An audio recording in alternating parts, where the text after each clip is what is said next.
and most ruthless methods used by the CCP, true to its unscrupulous nature. As long as the moral toxins instilled by the CCP remain in people's minds, the CCP can continue to gain energy to sustain its sinful life. The question, what would China do without the CCP?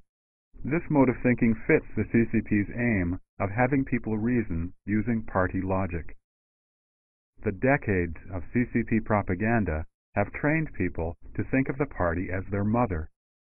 The omnipresent CCP politics have rendered people unable to even conceive of living without the CCP. Without Mao Zedong, China did not fall. Will China collapse without the CCP?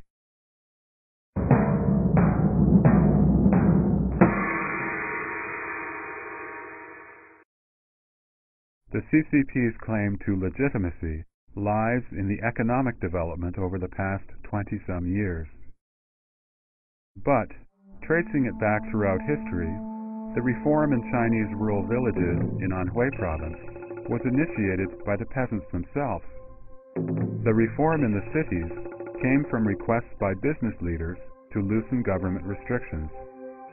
In reality, these developments were gradually achieved by the Chinese people after the fetters of the CCP were slightly relaxed, and therefore have nothing to do with the CCP's own merits.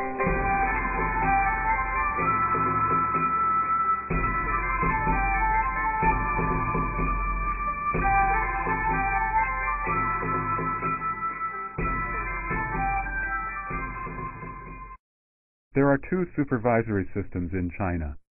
One is the administrative system, and the other is the party system. The administrative system exists to solve social problems and to facilitate the development of society. But the party system, which does not attend to its proper duties, attaches to the administrative system as a parasitic evil specter, controlling the administrative system and taking credit for the achievements of people's hard work. It has become a malignant tumor growing in the Chinese society.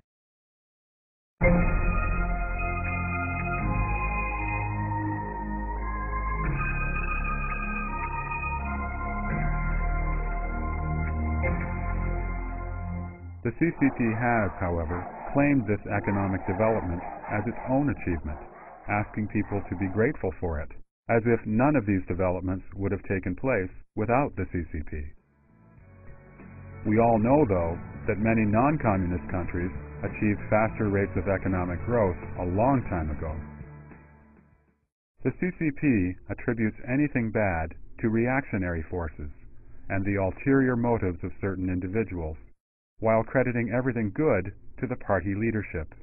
For example, the winners of Olympic gold medals are required to thank the party, and the party then congratulates itself as a great nation of sports.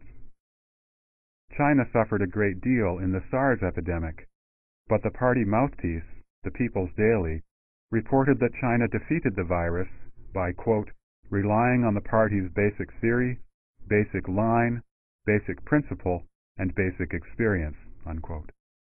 The launch of China's spaceship, Shenzhou 5, was accomplished with the help of professionals in science and technology, but the CCP used it as evidence to prove that only the CCP could lead the Chinese people to enter the ranks of the powerful countries in the world. As for China's hosting of the 2008 Olympic Games, what was in reality an olive branch given by Western countries to encourage China to improve its human rights.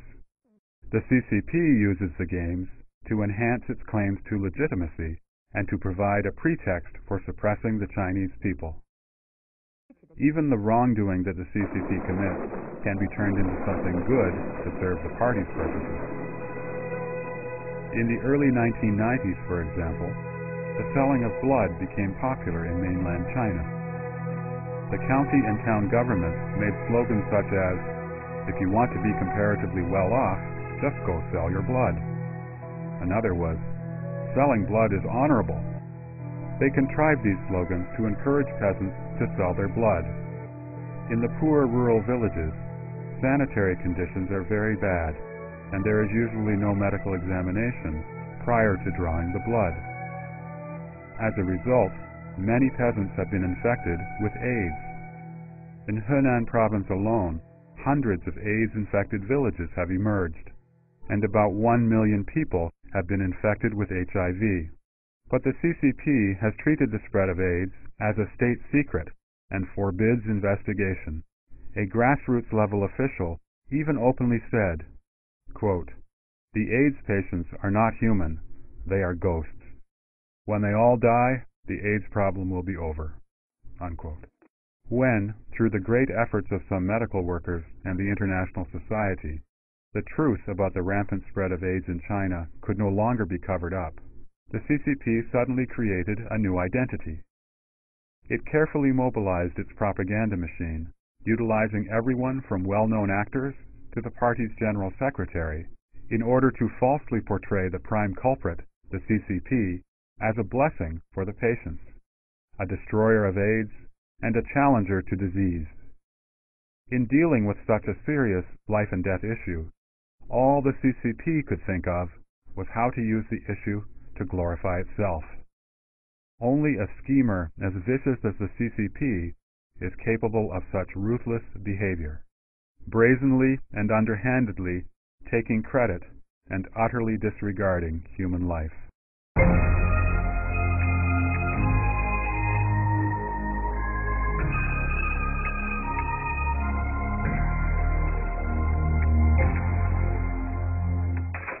In fact, China's economic improvement has nothing to do with the CCP. In order to maintain its rule, the CCP carried out the policies of reform and opening up in the 1980s.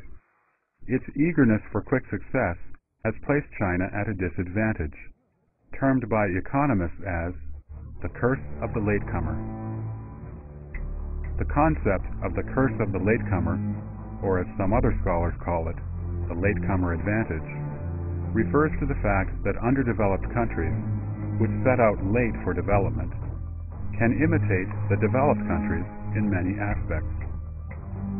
This imitation can take two forms: imitating the social system or imitating the technological and industrial model. Imitating a social system is usually very difficult, since system reform would endanger the vested interests of social or political groups. Thus, underdeveloped countries are inclined to imitate developed countries' technologies.